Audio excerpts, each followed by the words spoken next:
Hello and welcome, everyone. We'll just be waiting for a couple minutes before we can admit everybody into the room. But please be welcome.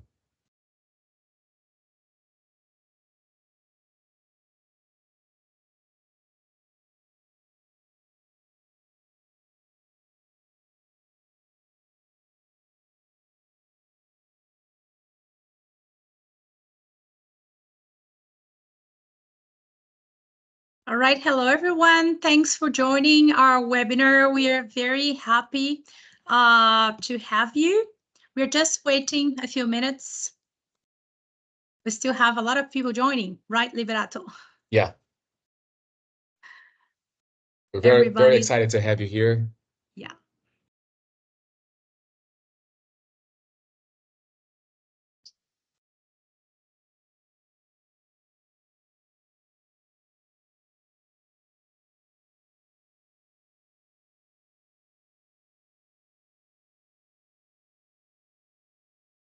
Okay, we kind of have around 100 people almost. Yeah, wonderful.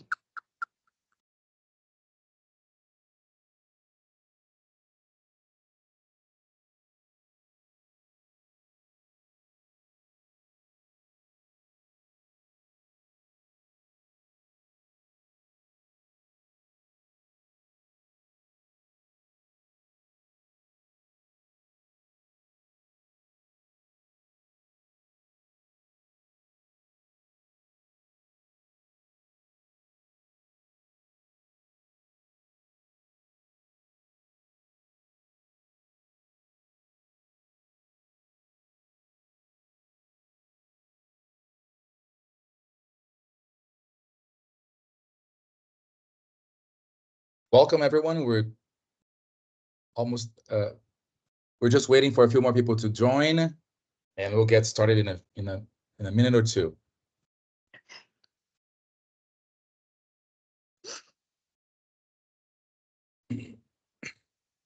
Just taking a look at the chat, we have people from quite a few different places. Welcome everyone, Mexico, the UK, Brazil, Cuba. Well, welcome everyone.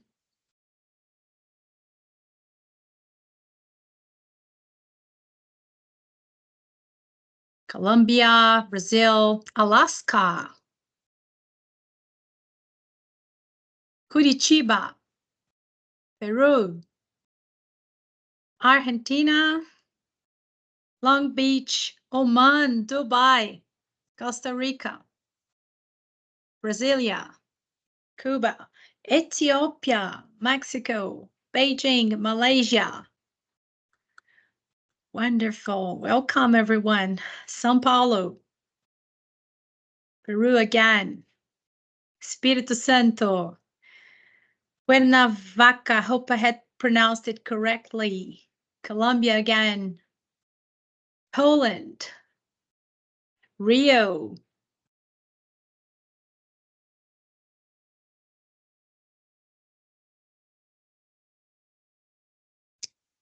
Okay, I think we are about to get started. So hello, everyone. My name is Liberato Santos. I'm the current leader of the BRAZ-TESOL Assessment SIG, and I would like to welcome all of you to the second edition of the Assessment SIG and British Council webinar series. Our webinar series is part of a partnership between the BRAZ-TESOL Assessment SIG, the British Council English and Exams Area, and the British Council Assessment Research Group. In that regard, I would like to thank a few people: Gemma Bellhouse from the British Council Assessment Research Group, and Dr. Miriam Retorta, Inclusive Assessment Researcher, who kindly accepted our invitation to be our guest speakers. Thank you so much. Tassiana Silva and Ana Luisa Marques, representing the British Council English and Exams Area. Sérgio Monteiro and Andrea Poppy, representing BRAZ-TESOL. My colleagues in the Assessment SIG is Adora Moraes, our Events Coordinator, and Gladys Quevedo Camargo from our Advisory Council for helping with the organization of the webinar, and Sérgio Pantoja, our Communications Coordinator, for helping with advertising our webinar in our social media channels. Thank you for the teamwork that has made this webinar possible. I would also like to extend my thank you to all members of the Assessment SIG Executive Board and Advisory Council, Douglas Consolo, Analígia Silva, Alberto Costa, and Rafael Carpanes for their continued support to our SIG activities. Today, we will be discussing EDI, Equality, Diversity, and Inclusion, and how it can be implemented to support language teaching and assessment. Please feel free to post any questions in the chat box, as well as we will have time to answer a few of them after the talks. I will now pass on the mic to Tassiana Silva from the British Council, who will introduce our first guest speaker. Tassiana? Hello, everyone. Welcome to our webinar. We are very happy to have you all here. So I am Tassiana Balbino Silva. I am Business Development Manager for Exams at the British Council. Just to give you a quick introduction about our organization, the British Council was founded in 1939 as a UK charity governed by the Royal Charter and as a UK public body. We work directly with individuals to help them gain the skills, build networks, explore creative ideas, learn English, and get a high quality education and internationally recognized qualifications. Now, please let me introduce the first speaker, my colleague, Gemma Bellhouse. Gemma Bellhouse is the Gemma is the Test Product Quality Assurance Manager for the British Council Aptis Test, and she's based in Brussels, Belgium. Ms. Bellhouse holds Masters of Science from Oxford in Applied Linguistics and Second Language Acquisition, and she has research experience in language test washback, teacher training, language learning strategies, and corpus linguistics. She has been involved in the management of item writing and test production and maintaining the quality of standardized and international English language tests since 2015. So now, Gemma, welcome to the meeting. The stage is yours. Thank you so much, Tassiana, and thanks everybody for having me here today. I'll just share my screen.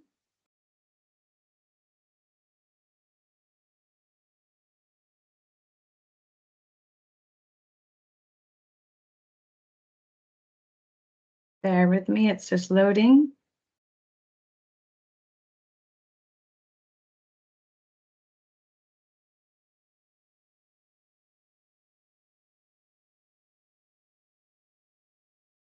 Okay, so yes, thanks again for your attention today and for allowing me here. And thanks for that wonderful introduction. I'll say just a little bit more about me and what I do. I work within the Global Assessments team within the British Council, and I manage the quality assurance team. My team is responsible for our tests on the digital platform.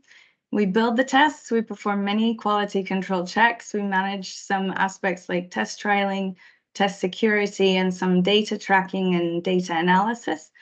And we also manage some aspects of the EDI-related qualities of our tests. So that's accommodations to the test format and test delivery. And we also support the test production team in defining and monitoring the EDI compliance criteria for the test content. Outside the British Council, I also co-chair the EDI SIG for EALTA, the European Association for Language Testing and Assessment, along with my colleague Richard Spivey. And I'm also the secretary for EUCALTA, that's the UK Association for Language Testing. And I'm really happy to talk to you all today about this one aspect of EDI policies in my work. It's quite fun. And that's including different accents in international language tests, and specifically today, candidates' reactions to the accents as well.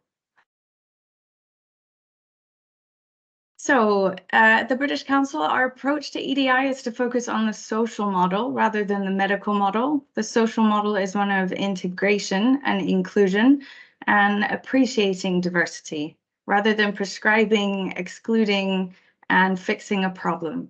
We aim to promote EDI in all programs and not just exams. The categories that you can see around the wheel here are the major EDI categories, although there are more groups to be considered, of course. And these groups include different factors: gender, ethnicity, and disability. The word mainstreaming across the middle there, although it is a bit faint, this is the mission of the British Council to mainstream EDI into all of our processes and products, and at every stage. So this isn't an afterthought or just a tick box exercise, but it's our continual effort to adjust and improve. Many conversations around how to become EDI compliant in language testing and assessment specifically are now developing, and the EDI policies in language assessment are becoming more important so we can set those standards. So I'd like to ask you all to answer this question yourselves, actually. We have a poll here. Do you think it is ethical to use different accents in a listening test? So I assume that most of you do have an opinion on this topic already, as all of you have your own accent, and many of you probably have some accent stories from your own language learning, or maybe as well traveling.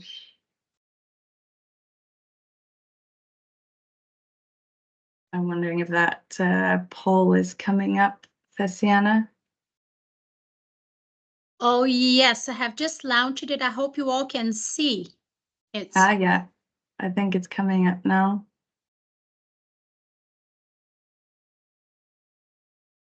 So just to say, you might only hear a very nice British accent in a classroom, but most of us are probably not likely to attend daily events like in the picture on the left with King Charles.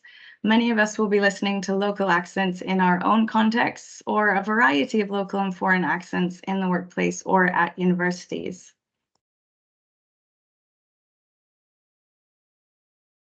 We have 37 responses now. Look at that. I see the responses there. I had to answer my Oh, you can see it. Okay, yeah, okay. see it. So I'm not, That's great. I'm not. Yeah, so right. Oh, sorry, go ahead, Tatiana. I was just going to say that whenever you want me to close it, please let me know. We have 43 responses now. Amazing. I'll give another minute so you can respond if you like. I can see already 84% of you say yes, and nobody doesn't have an opinion. That's great. Sometimes, of course, I absolutely understand that it can depend. And no, I'm very interested to hear your comments at the end, or maybe questions at the end of the webinar. Okay, I think, yeah, we could go ahead and close that one, Tatiana. Thank you. So I held a discussion actually last week on this very topic for my EDI and exams working group within the British Council. And my colleague Christina, who works in test production, said something that I think really nicely sums up our policy on using accents. So I'm going to quote her directly. To not include different accents in the listening test is to underrepresent the test construct, because test takers will encounter various accents in the world as they use English, and being able to navigate those is part of being able to speak the language. I myself agree wholeheartedly with my colleague, but of course there are many ethical aspects of including accents to consider besides reflecting the real world. We do want to ensure a fair and reliable test for all test takers, and defining and standardizing the comprehensibility of the accents we include can play a big part in making a test more fair. So how did we come to this decision to include a variety of accents in our listening tests? It actually began back in spring 2021 when I conducted a review of our Aptus General content with an EDI lens. And I did this along with the support of an expert consultant named Elena Rossi. I chose the following 3 categories to code our observations made on the test content. We also divided the observations by test content type, that is by images, audios, and text. The 3 categories were group representation, that is whether minority groups were represented and to what extent. Secondly, privilege balance, including gender roles and also the roles of minorities when considering the represented authority within the test content. And thirdly, sociocultural inclusion, especially the representation of groups with the aim to discourage stereotypes and to promote test content accessibility, no matter the socioeconomic status or background of the test takers. So audios and accents can loosely fit into the first category of group representation, but I think they also fit in the second and third categories when choosing which accent for that task, depending on the content within the task, and then even the character within the task. You can choose an accent that might fit the character and increase or decrease stereotypes there. So what did I find in this EDI content review as far as represented accents? Analyzing the listening test audios, the majority of the tests only contained an RP accent. So RP, that's received pronunciation, or maybe you've heard it referred to as the Queen's English, or it's also referred to as a BBC accent. So that would be the accent you hear on British television. So I've got another poll for you now. This time, the question is, what is the English accent you hear the most in your life? And I think, of course, whether you say, you have a European or Latin accent, this is going to include so many different accents. These are very big categories. And because they're so big, of course, they don't allow for the distinction of all the subgroups of accents, but we do need to start somewhere with these groups to paint an overall picture of representation.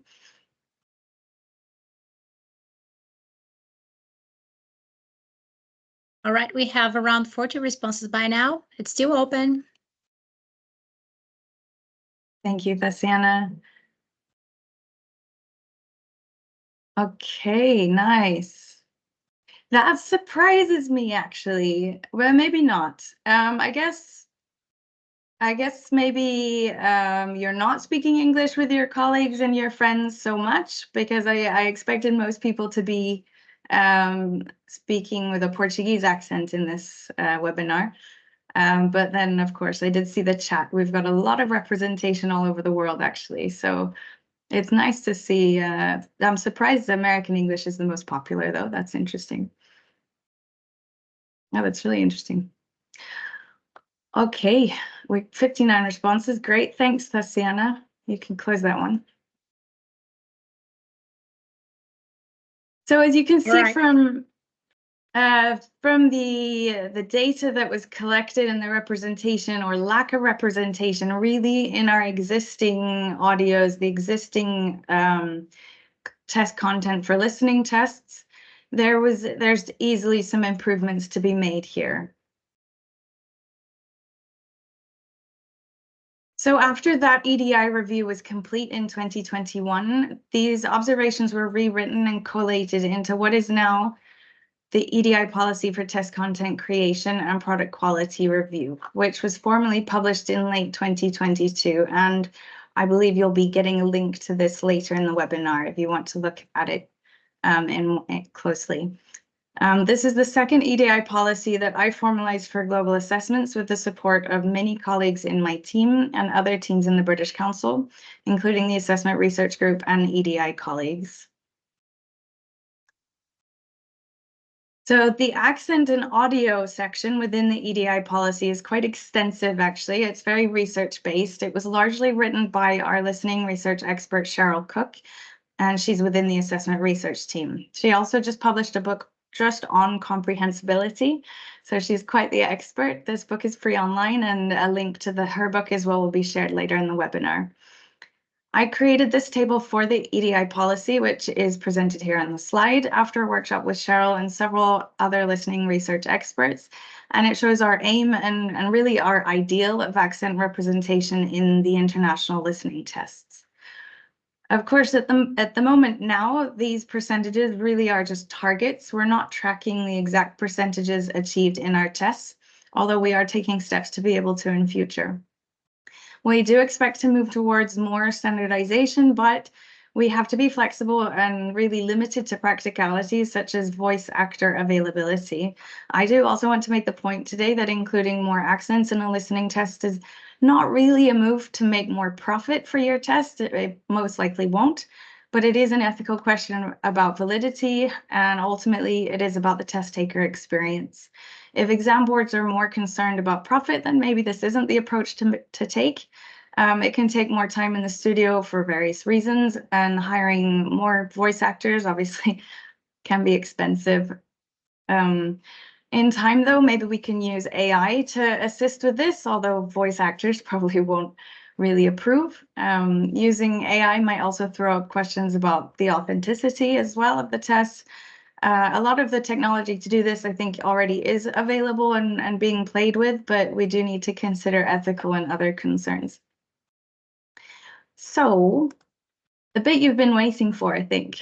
Today I'll be talking to you about the actual test candidates' reactions to the inclusion of various accents in an international language test.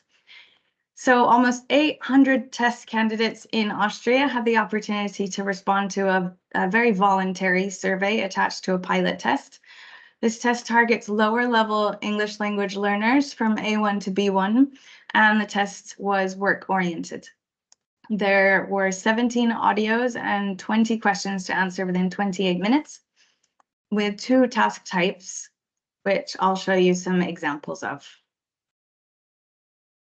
The first speaking task type is information recognition. This one ranges in difficulty level, so it depends on the prompts and the exact information being targeted. This is an example you can see on the screen. The audio for this task type can be a monologue or a dialogue, and it's quite short, the audio. The test taker must identify information in the audio and choose the correct answer from multiple choice options. So there were 16 tasks of this type within the pilot test. The second task type was information matching, and it includes 4 short monologues. Each person talks on a similar topic. The test taker must then identify which monologue matches the description in the drop-down menu. This is a much more difficult task, and there's only one of these task types in the pilot test. So which accents were included in the pilot? There were about 16 variations of accents recorded for these tasks, specifically used in the pilot. We included many British variations and some European and Asian. And for the very first time, we began including hybrid accents that were combinations of different places, or represented different places. And of course, this is very reflective of the real world that we now live in. I myself have a hybrid accent. I've lived in 4 countries, and now I'm allowed to actually go into the recording studio and with my voice being recorded, which I've done a couple of times, and it's very fun. So what did our test takers say? Did they like the accents? The results for the question, do you like to hear different accents in the English listening test, were actually quite varied. The majority, but only just, did say yes, which was fairly positive. Only 19% said no. Then 17% did not have any preference, and 8% did not respond. So now I want to get your opinion. The final poll question, do you like to hear different accents in your daily life? Don't worry, it's anonymous. Of course, listening to different accents in your daily life is not quite like listening to accents in a listening test where you might feel extra pressure. I myself, I love hearing different accents, and as I live in Brussels, it's a very diverse, multicultural city. I often don't know what language I'm going to hear, let alone which accent when I'm walking down the road. I was in England, where I was born, for a couple of days earlier this week. And because I was thinking about and preparing for this webinar, I felt a bit more aware of the English accents around me. In just 2 days, I counted at least 6 variations of very strong British English accents that were not normal London accents or what I referred to earlier, the BBC English. So I enjoyed listening to those. All right, let's check on this poll.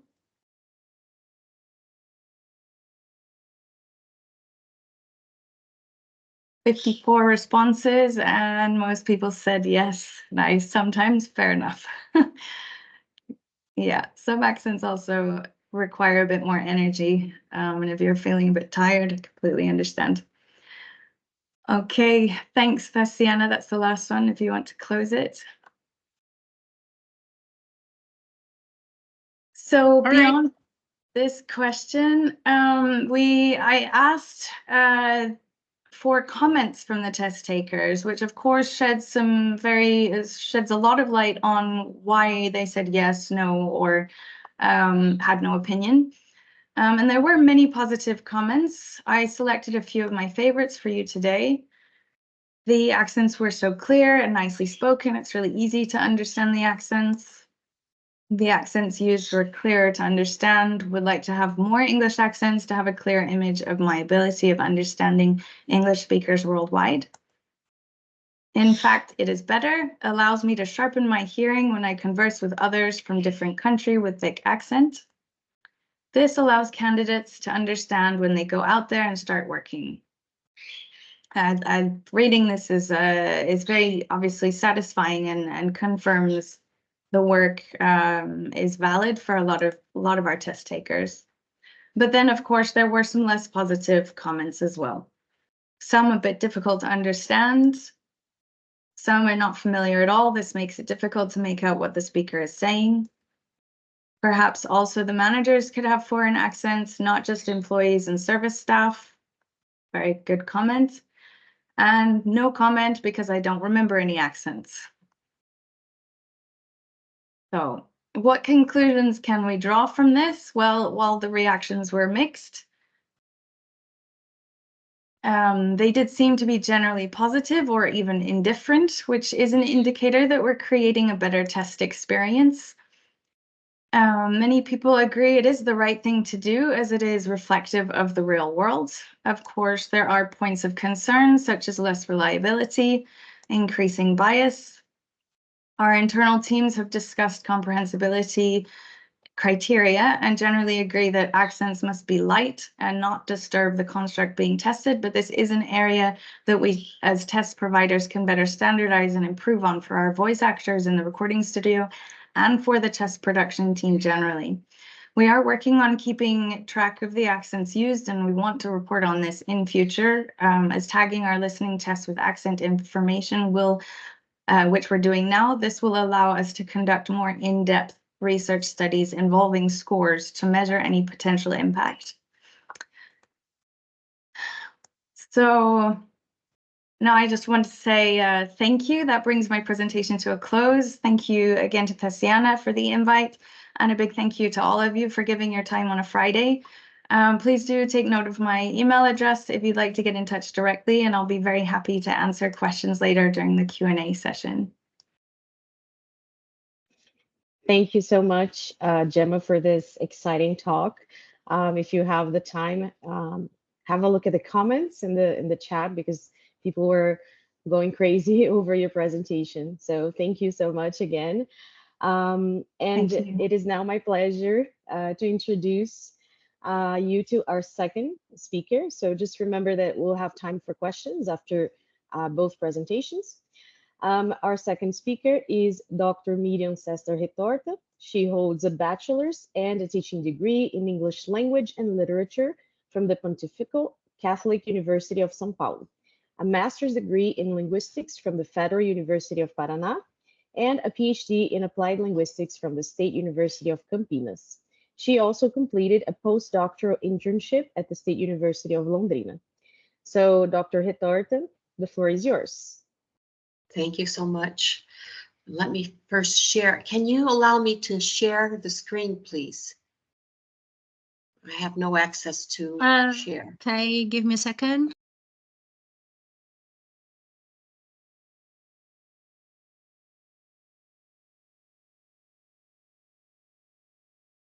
Miriam, what if I share from my end? I don't know exactly why you can't share your screen, but what if I share from my end? Do you think that's okay? I would like to have autonomy if I could, because I want to go back and forth.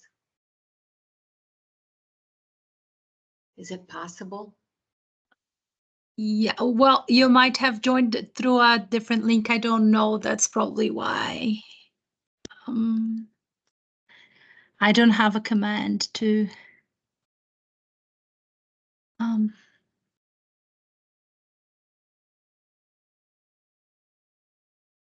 Somente organizadores e apresentadores da reunião podem compartilhar.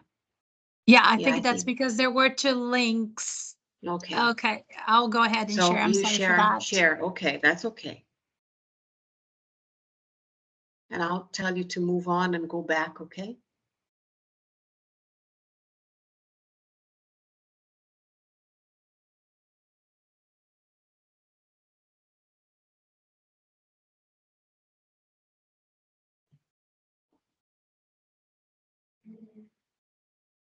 Right, I'll share just a second, please. There you go. Can you see my Well, screen? yeah, okay. Thank you very, very much for the invitation, and thanks for being with me this afternoon. I hope I can help you somehow to see inclusive assessment in a more detailed way this afternoon. So the topic, the title of my talk is Moving Up and Beyond, a Journey from Reality to Liberation and Language Assessment. I'm a retired professor. I've been retired for 1.5 years already. And when I was at university, I used to teach undergraduate students to become English teachers. It's a 4-year course in Brazil called Licenciatura. And I had an extension program with 24 blind students from the age of 17 to 65. And my undergraduate sighted students would meet us every Saturday morning to teach these 24 blind students how to speak English using technology. Most of them did not read Braille. So we tried different kinds of technology and we ended up using smartphone a lot. So my talk will be from this perspective of teaching blind people, all right? Can you move on, please? Okay, so the summary of our talk, I'm going to talk about inclusive assessment in the age of exclusion. We move on to talk about the tension between the individual assessment accommodations versus inclusive assessment design. And then we come up with a new concept of assessment for inclusion based on a socio-cultural political approach to assessment for inclusion based on Nieminen 2021. And then I'm going to give an example of a piece of research conducted by a former student of mine with our national examination called ENE, similar to the American SAT.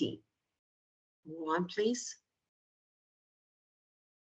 Okay, so this continuum here goes from left to right, but it's not, it's displayed in a continuum, but unfortunately, it's not a historical continuum where exclusion, reality, is something from the past and liberation is something in vogue today.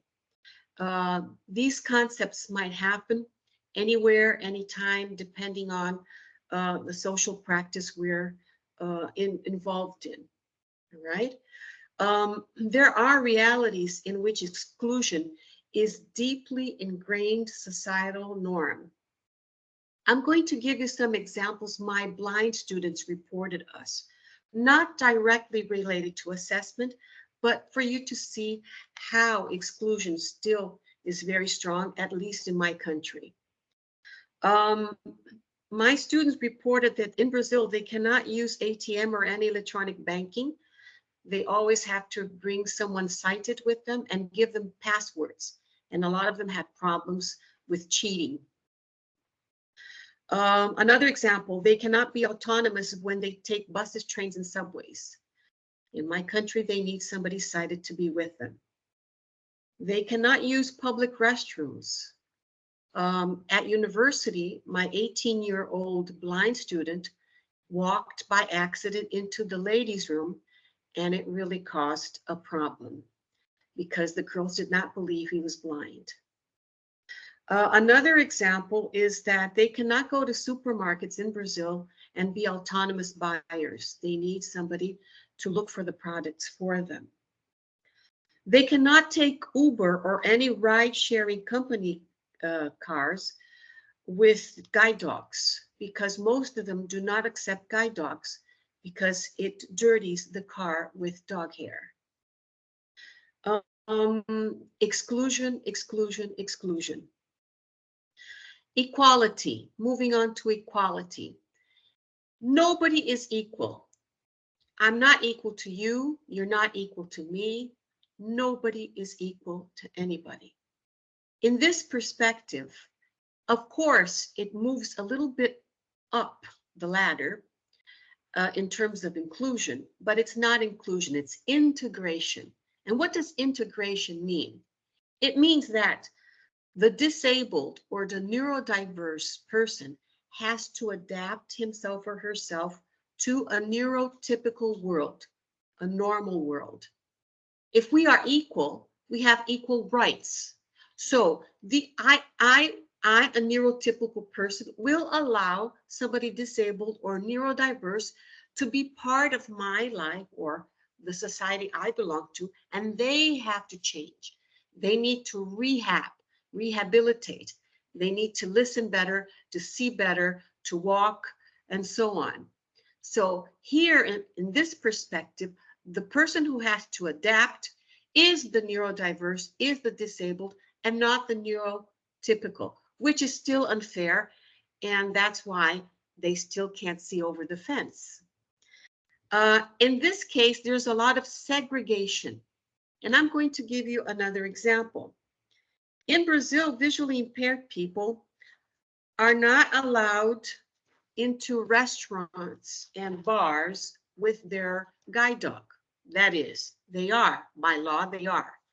So what do these restaurants and bars do? They prepare a different place, a different salon, usually near the back door, where these blind people can have lunch or a snack with their dogs. They are not allowed to participate where neurotypical people have dinner or lunch or a snack. So they're segregated. Yeah, so this is an example of equality. Now, if you move on a little bit further, equity, when we talk about equitable perspective, we know that we're different. I'm different from you. I'm a 61-year-old lady. You're younger than me. You're older than me. We're different. We know we're different, but we respect each other's differences. And we understand and we work towards a more comprehensible, a more tolerant world and try to understand. And we try to integrate disabled, neurodiverse into our world. We try to understand each other, right? That's the difference. So we're moving to a more equitable world. However, we still have to go a little bit beyond, and that means liberation. And we're going to talk about liberation from a socio-cultural and political perspective. There are a lot of barriers that have to be broken, and we need to understand where these students come from, what their habits are, what social classes they come from, and evaluate students according to a broader view of inclusion, okay? Let me give you a quick example. My sighted undergraduate students were teaching 4 10-year-old totally blind boys. These boys were blind since birth. They were teaching English and they were teaching public transportation. These boys come from a lower class. So the only transportation they're used to are buses and sometimes cars. When my sighted students talked about train and airplane and airport and train station, the 4 of them said, we don't know what these things are. They had no symbolic representation of what a train is, of what an airplane is, of what an airport or a railroad is. They had never been to one. So, of course, they took toys, toy train and toy airplane for them to touch. And eventually we took them for a train ride for them to feel what a train was like. But of course, it was very hard for us to have them have a symbolic representation of what a railroad station is and what an airport is. So this is liberation. That doesn't mean they're not as intelligent as a sighted student. That means they don't have the symbolic representation of something. So that has to be considered when you're teaching and when you're evaluating.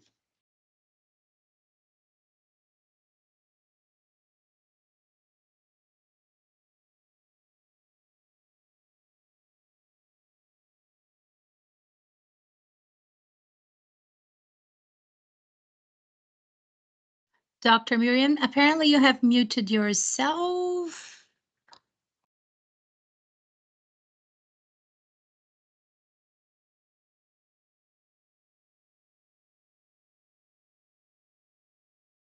For me, it shows that Okay, can you move on? Okay, all right now. Okay. Okay. Okay. Now, according to Neiman in 2021, he draws attention between individual assessment accommodations and inclusive assessment design. And this is the heart of our problem. When we talk about accommodations, and I'll be giving you lots of examples, the problem with accommodation, it starts from an ableism view. It starts from that a view that we are all equal. It starts from an assessment that was created for a neurotypical person, right? You start from a test or an assessment designed for a neurotypical person, adapted and accommodated for somebody neurodiverse or disabled. So you allow extra time, you reduce the quantity of questions, you separate them into different testing rooms, right? We normally need a medical report for that because we're still in the ideal of rehabilitation.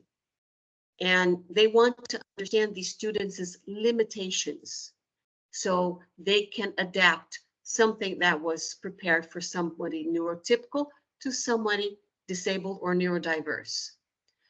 Through assessment, disabled students come to understand themselves as different, special, and lesser than other students. And I'll give you a real example. Today, my youngest son got married an hour before this seminar started. And my baby was born very sick. And he was a student of inclusion until the age of 10. One day, he came to me and he asked me, "Mom, why do I take a different test with fewer questions? And why do they let me longer? I'm the only student in the classroom and I stay a lot longer."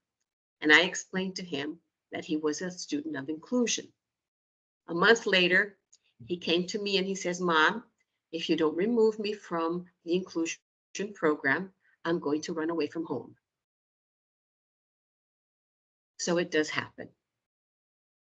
Ableism in practice assessment is designed for certain ideal of normal able student, and that is the problem. When you accommodate an assessment designed for neurotypical students.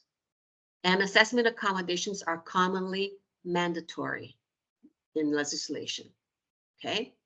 Whereas in inclusive assessment design, you start from an equitable point of view. That is, you understand the disabled or neurodiverse's limitations, but you understand their virtues. You understand how good they are, and then you provide different assessments for them. You provide multiple ways for students to represent their knowledge and thus reduce the need for accommodations. No need for medical model. If you're a teacher, you're going to understand me. You know which of your students are having problems. And it's not only disabled and neurodiverse. I'll get there in a minute. I'll give you other examples. Inclusive assessment design involves creating assessment tasks, formats, and environments that are accessible, fair, equitable for everyone involved. As Neiman in 2021 criticized accommodations, disabled students are predominantly seeing the problem to be fixed, not the assessment itself. And in this perspective, what has to be fixed is the assessment and not the disabled or neurodiverse. Inclusive assessment design is not mandatory in legislation, unfortunately. Next, please.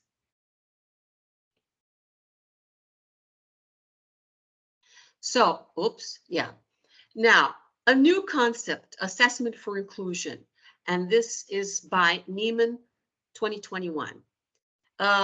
Assessment for inclusion is formulated to harness assessment as a vehicle for inclusion, reconceptualizing the division between inclusive assessment design and individual accommodations. We're not saying to throw away inclusive assessment design and throw away accommodations. We're saying we have to reconceptualize them. Common purposes for assessment. Assessment is framed through the purpose of certification, assessment of learning, assessment for learning, and sustainability, assessment as learning. Now, MacArthur offered another critical rationale for assessment, which is assessment for social justice, that emphasizes the role of assessment in contributing to just societies.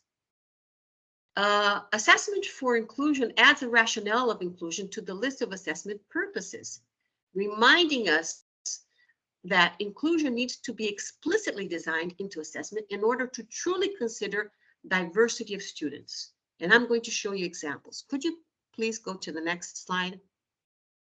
Okay, so according to Neiman in 2021, he wrote a social political approach to assessment. I included social cultural, and you're going to see why in a minute.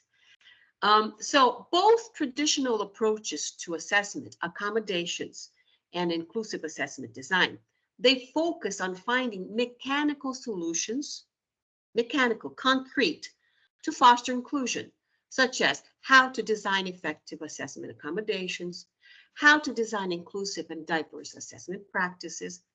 The focus is on pedagogization, and pedagogizations refer to a tendency to reduce complex societal and political issues such as poverty, such as exclusion, such as segregation, such as home violence, such as dysfunctional families.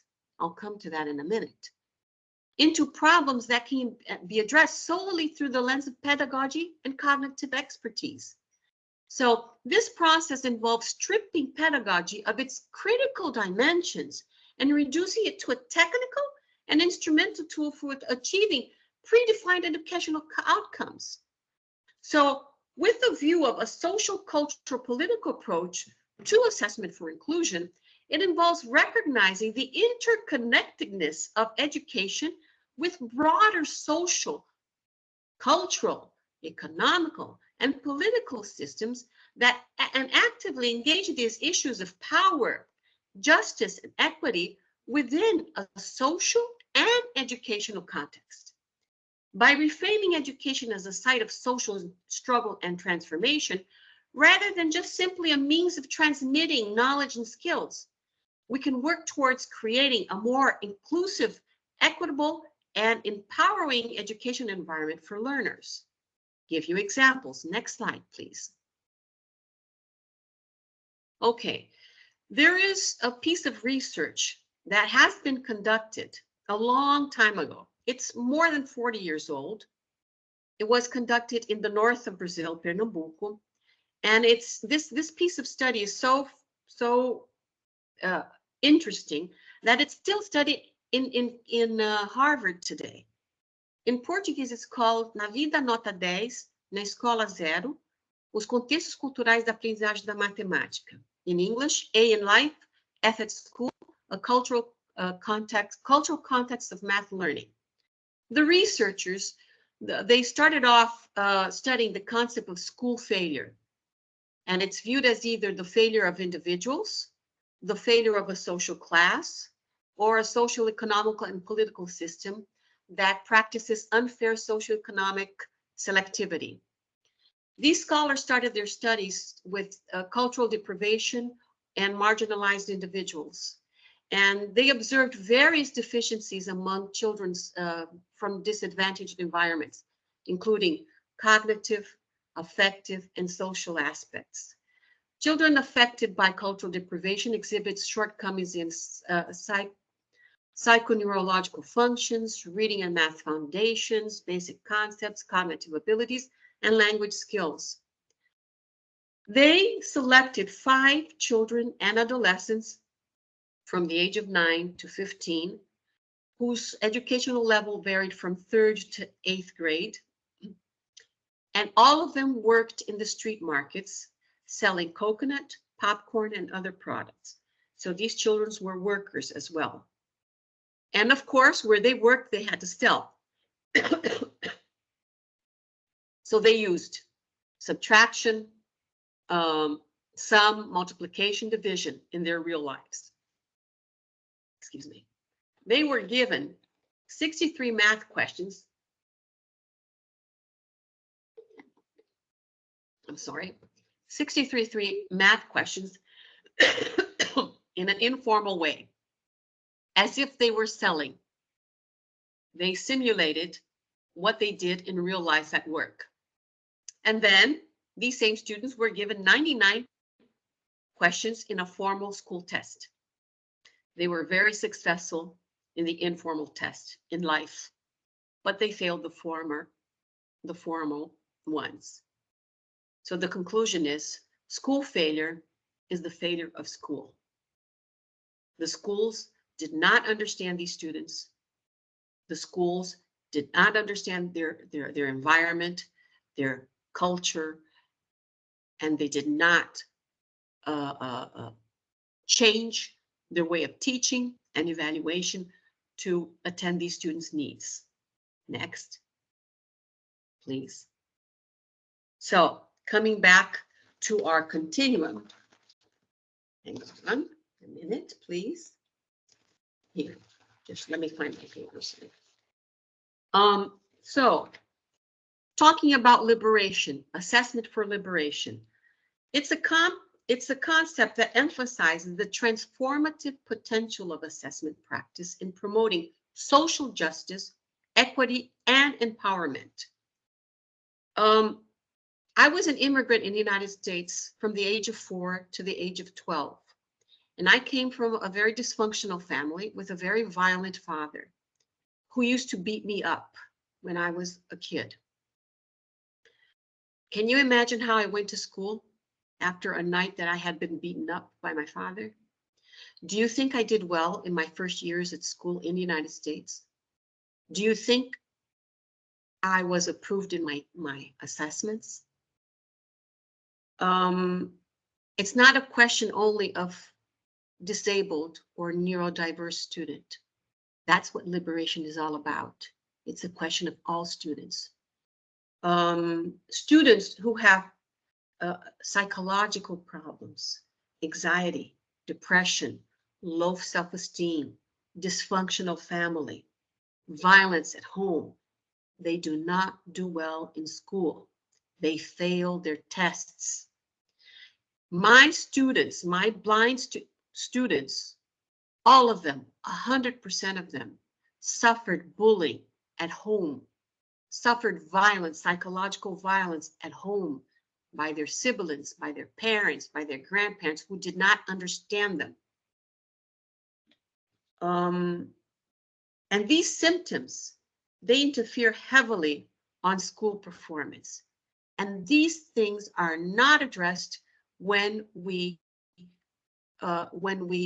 teach them and when we evaluate these students. So can you see that we move beyond equity, we move beyond to liberation when we consider a whole new perspective, social, cultural, political perspective of the students. Can you move on to the next slide, please? I love this framework, an assessment framework for inclusive education, integrating assessment approaches. This study was conducted in New Zealand for younger kids, but in my opinion, I think it's applicable to any age. And they suggest a variety of assessment for them. So what am I attempting to assess? For what purpose and for whom, and what are the individual and social implications behind assessment? They talk about anecdotal records. They talk about ipsative assessment. They talk about narrative assessment approach, which is very interesting. They talk about learning stories. They give you so many different examples of how you can assess your neurodiverse, your disabled, or students who come from lower income families or from violent families. So this is a must reading. Next, please. Now I'm going to give you an example of a piece of research conducted by a former student. In Brazil, when you finish your undergraduate course, before finishing, you have to conduct a small piece of research in order to graduate. This student was part of this group of extension course, so she met my blind students. So she talked about the national examination called ENEM. It was created in '98 to evaluate standards of education, but later on it was changed into a university entrance examination for federal universities, and then private universities, some of them used to use them to offer scholarship or as a university entrance examination. In 2010, English and Spanish questions were added. Oh my Lord, just a minute here.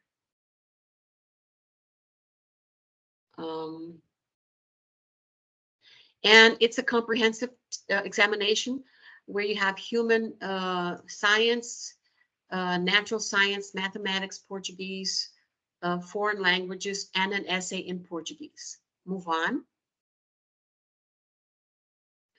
In 27, it's a 2-day examination, 180 multiple choice questions, 5 questions in English. Don't ask me why. This is not, it's something that we have to talk about in a different talk. It's ridiculous. And an essay in Portuguese. Move on. In 2017, there were 6 million. Last year, 4 million. Don't know why it dropped so much. But the service for that request special service increased. 7,000 blind people. Next. The majority women. So the title of her work is The Challenge of ENEM for Candidates with Visual Impairment, Analysis of the English Reading Test and Writing. Can you go next? Her objective was to scrutinize the English language reading test and essay assessment with the objective of determining if there is parity between sighted and visually impaired candidates. Her theoretical framework is here, Neri, Backman, Hughes, and Alderson. She analyzed documents, interviewed blind candidates who had taken the test, and triangulated data. Can you go back one, please? Yes. So what did she find out? Okay. The national examination gives just 1 hour extra for blind people to take the test. Of course, if you know Braille, and if you're a very proficient Braille reader and writer, it takes you more than 3 hours, not 1 hour. So none of them request Braille. All of them request a reader. So a reader is a voluntary person who will read the questions out loud, listen to the candidate's answer, and write them down on a slip of paper. Is there any requirement in choosing the reader to read English? No. So they have candidates with an A1 proficiency level, A2. If they are lucky, they can get someone with a B1 level, if they are lucky, to read excerpts in English and the questions in English.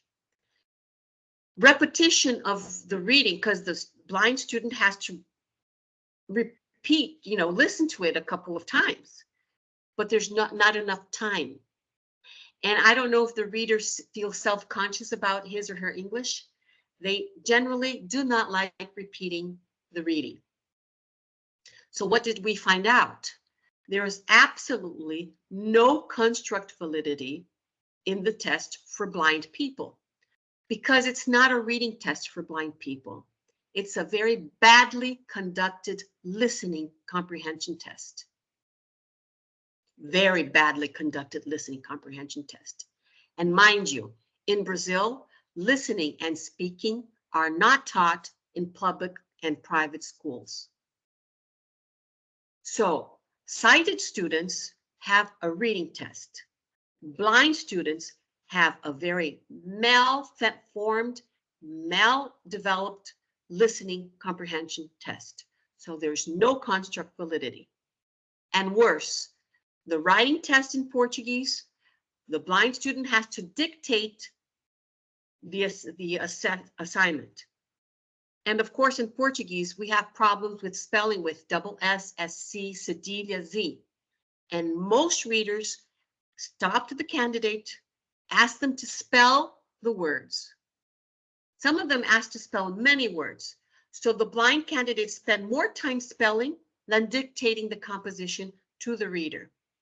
So again, it does not have construct validity. It is still a spelling bee for blind people. Next, please. Next. So we sent a report to the Ministry of Education with the results, and they finally permitted in 2020 that students use screen readers instead of a reader. DOSVox and VDA, JAWS, too expensive, not possible. However, these candidates cannot take their own laptops. They have to use the computers that the university offers. Which screen reader? You have to learn how to use screen readers. Believe me, I use screen readers to read the texts because I like listening to the texts. You have to learn. So on the day, he has to learn how to use a screen reader and try to do the national examination at the same time. So still, they have to permit these students to take their own laptop. I know there's a question of cheating, but you can have a person next to it, a reader next to the blind candidate, and see if the person is cheating or not. But let the person use his or her own screen reader. Another problem, the screen readers do not switch language. So you're taking the examination in Portuguese. When it comes to the English test, you have to go to the setting, change the language, and then have the 5 questions in English. If you don't do that, it'll read the text as if it were reading Portuguese, and it's incomprehensible. So there's a long way to go. Next. Finishing. What are the social, cultural, political implications of an examination committee who do not establish assessment accommodations according to the real needs of neurodiverse and disabled students? Are neurodiverse disabled students invited to join these committees? Question. Next. Research. How long does it take to read a text in Braille? How can you give an extra hour to take a test if you don't know how long it takes for a person to read or write Braille? It depends how proficient you are. Next. How long does it take to write in Braille? A 32 word per minute against 90 word per minute if you're a sighted proficient typist. And mind you, if they do it manually, they write from right to left, and to read, they have to swap the paper and read from left to right. It takes much longer than just an extra hour. Next. So, who are the agents who should be heard if you want assessment for liberation? The student, and the student. The first one who has to be heard. Of course, we're not saying that medical reports are not important. They are. I'm saying they're not the only resource. Parents and caretakers, we know we've been living with these people for ages. Ask us. Researchers like myself, have I ever been asked? Community leaders, these children live in poor places. Community leaders know a lot about neurodiverse and their disabled people. School teachers and professionals, why aren't we heard when accommodations are prepared? Next. So I finish here. He who is different from me does not impoverish me. He enriches me. I hope I helped a little bit with the inclusive assessment. Thank you very much for listening. Thank you so much, Miriam, for this incredible presentation. So now we have some time for questions. If you guys need some time to write them up in the chat, I've already got two here, one for Gemma and one for Miriam.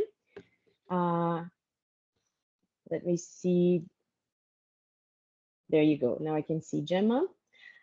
Gemma, somebody from the chat asked, how do you sample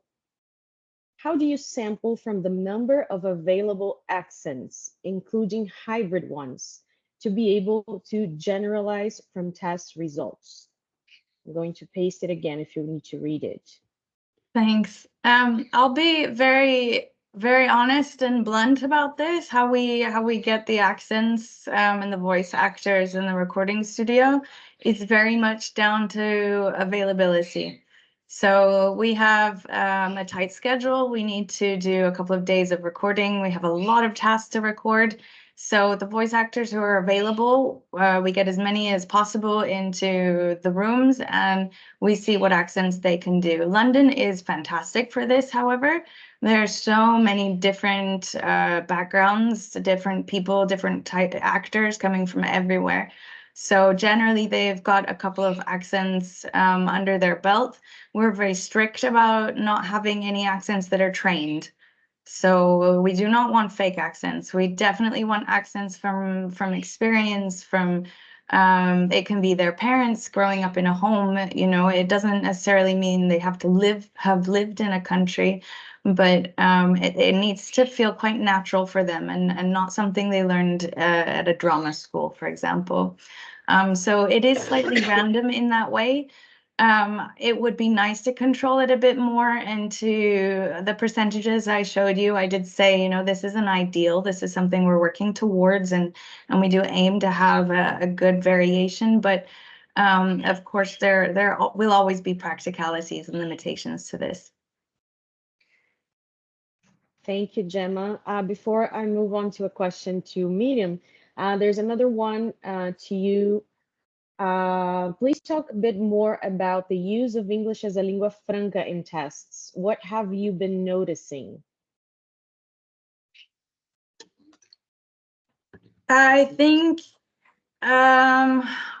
this work that I've been doing and my colleagues have been doing in accents and EDI really shows that English is a lingua franca. We're moving away from the British or American standard of English and understanding and accepting and encouraging people to see English as an international language. And I think it's a bit silly. You know, England is a very small country. We cannot expect a very small minority of people to hold any type of standard. So we've got to allow for the flexibility of English to grow, to change, we do have some localized tests. I didn't mention this earlier, of course, everything I talked about today is for an international English test. This is English as a lingua franca, exactly. But we do have localized tests for which we would use either, I mean, if they want a British English, that's possible, but generally they want a localized accent. So we have a test that's very big in Singapore. We actually recorded all the listening tasks with a Singaporean English accent. And that was the purpose of the test, not for an international purpose. It was to stay in the country, you know, maybe they for work, but not to travel, not to go outside. So yes, it is definitely down to the purpose of the test, but we do mostly provide international tests. That's very interesting. Thank you. Moving on to Miriam now. So this is a bit of a long question. Bear with me. Eric Atkinson says there is a notebook, How Children Fail by John Holt, published in 1964. So this book gives evidence that individual failure is to a great extent due to a clash between the culture of the child and the culture of the school. Schools then presented a culture that actively prevented children from learning. For example, teachers talking in a completely different way around children, or they assess children in ways that excluded some students. So he would like to know how much has changed in the last 6 years, if you can say anything about that. It's hard to say. We have improved. Inclusion has been improving slowly, but it has. Oh, since I was a child, a lot. However, we still have a long, long way, especially with issues of social class and violence and being different, coming from different backgrounds. That has to improve a lot. There is a piece of research, I'm going to look for it in Portuguese, that studied children from shanty towns, from the communities, favelas, who had parents, illiterate parents. So they did not have oralized written mode, like, for example, classification, plan, do you want A, B, or C? Or you have different text types. If you come from parents who are literate, they will internalize it, oralize it, and that'll pass on to the kids. Whereas when you come from parents who are illiterate, that doesn't exist. So when they go to school, these kids who come from literate parents, they know what the teacher's talking about when she says a plant is divided into roots, a trunk, leaves, blah, blah, you know. But the other kids know, because it's not the same mode. It's not the same text type. Very interesting. So what do you do in this case? I would love to see, will we have access to these comments? Because I would like to read this book. I can help you with that later, Dr. Miriam. Thank you. So I hope I helped answer the question. We still have a long way to go. We're improving. I'm happy we are improving, but there's a long way. Thank you, Miriam. There's another question for you. Somebody says, there's so much neurodiversity. From a teacher's point of view, is it possible to work with different needs in the class? That's a big issue, especially in Brazil. You have so many students, so many groups. Now, it's not only the teacher. That is the problem. The teacher is responsible for everything. No, the neurotypical students, they have to include. That's part of liberation. They have to understand their peer. They have to help them be evaluated. You see it in Brazil, the teacher is responsible for everything. And it's not only the teacher, it's their peers, their colleagues. Everybody has to be involved. And then it's a little bit more easier for a teacher who has many students in the classroom. Thank you so much, Miriam. There are many comments in the chat box. People are saying that they either relate to this context or they to what you were both presenting about, right? That they were really happy with the presentations and really excited to be here. I don't see any other questions at this point. So if you would like to make any final comments or The references are available. The references are available on the slides. If anybody's interested, you can send them the references or the slides, okay? And thank you so much for listening. I need to be listened to. I wanted to just thank my co-presenter Miriam for a very interesting talk. Thank you. And I wanted to just add one last comment because there was a question about research on the impact to scores and test performance. And there is, and I did put in Cheryl Cook's book link already into the chat, but I hope that'll be shared with everybody and people can look at that and read research. I would just say quickly there, of course, will be an impact to scores and test performance. I expect by including accents, it will make it more difficult for some, and maybe for others they won't mind. But it's just like having a conversation with one friend or another. You know, one conversation might be a bit more difficult in the real world, right? So I would say hopefully that even if it does provide some more difficulty, it will be more about your proficiency. So the higher proficient candidates will do better, even if there's a range of accents. And that will be proof that they are a higher proficiency candidate. But also to take a grain of salt with this research, that it's so highly dependent on context, and it's dependent on the task type. And the listening test that we used in the pilot, and most of our listening tests have many short tasks. So if you do encounter one accent or even two that are very difficult, most likely it won't have a big impact on your overall score. So it depends on the listening test itself as well. So I just wanted to add that. Thank you all for your time. Thank you once more for the invitation. Lovely afternoon being with you all. Yes, yes. Thank you, Dr. Miriam. Thank you, Gemma, Liberato, Isadora, and of course, a big thank you to all our participants. Before we close, I have just a remark. We will be sending an email message to you, to all the participants, and included in that, there will be a very short poll, okay?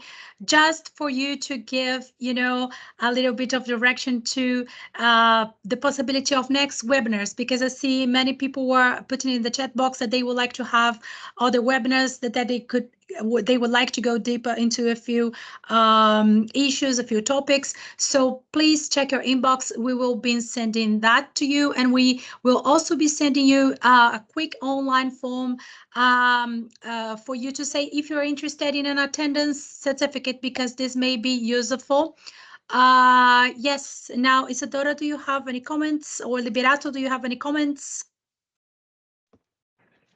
I think I'd just like to thank everyone. Thank Miriam and Gemma for being here again. We had a really interesting discussion, and I learned a lot from you. I would also like to invite you all, the participants. Thank you again for attending, and would like to invite you all to visit the Assessment SIG webpage and the British Council webpage, where you can find the policy document for equality, diversity, and inclusion for task creation and product quality. I also suggest that you download the ebook, Comprehensibility in Language Assessment, A Broader Perspective. I think Tassiana is going to put the links on the chat box, right? I think that's it for me. Do you have any final words? I just want to thank you and thank everybody for attending this exciting talk. I think from what we heard and saw, we know that EDI needs to be approached from very different perspectives. I think both presentations call our attention to the fact that we need to pay very close attention to our context. And I think this is the type of presentation that helps raise our own awareness as educators and test developers to probably now start seeing things that were visible before, but not to our eyes before we had this conversation. And I think it helps us be more sensitive to a broader spectrum of differences that we can look into in our own environments. It doesn't mean that you can't make a change, because actually you can, starting with your own classroom even. Just being more attentive to these differences and sensitivities, and also allowing yourself time to develop as an educator and be more open to these other ways of seeing things and thinking of inclusion in broader terms. And I'm just so happy that we have been able to, working collectively, bring so many brilliant minds to these webinars. So I hope we can continue doing that. And I would like to see all of you in our upcoming webinars. Thank you so much.